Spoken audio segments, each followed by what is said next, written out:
Hi guys, कशात आपण सर्व आणि मी आपला लाडका सुमी. आणि आज आपण दुसरा दिवस आहे मासे पकडण्याचा. आणि आज आपण मासे वळ्या जात आहोत बावणी नदीमध्ये. तर गाईज पुढचे नेक्स्ट ब्लॉगमध्ये पाहू शकता आपण, नेक्स्ट पार्टमध्ये गाईज पाहू शकता. ही आमचं पर्याय आहे. इकडे पहिले आम्ही मासे पकडायला यायचो, पण आत्ताच्या काळात आम्ही नदीवर जात आहोत. पहिला आमचा हा आवडता छंद होता मासे पकडणे. म्हणजे मग ते छोटे का असाना, पण मासे पकडायचं. आणि पाहू शकता आपल्यासोबत रवींद्र शेठ आलेले आहेत. सकाळीच मला कॉल केली आणि फॉलो बिलो करा सांग जरा गेला. तर गाईज पाहू शकता पहिलाच माझा सुटलेला आहे. साईज चांगली होती.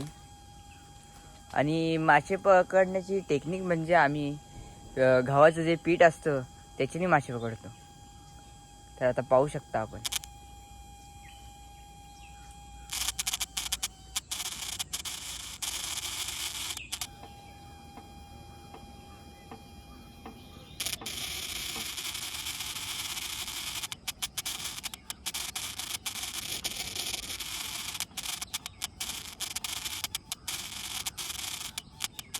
गाईस पाहू शकता हा मासा त्याने लागलेला आहे, पहिलाच मासो.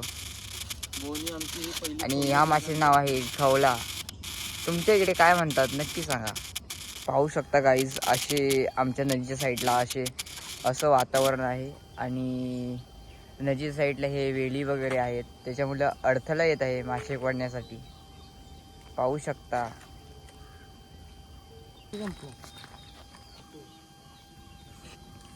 पाहू शकता गाईज, बघा हिला म्हणता बाव नदी. आणि हा आमचा पहिलं तिसरं मासा आलेला आहोत. आणि पाहू शकता.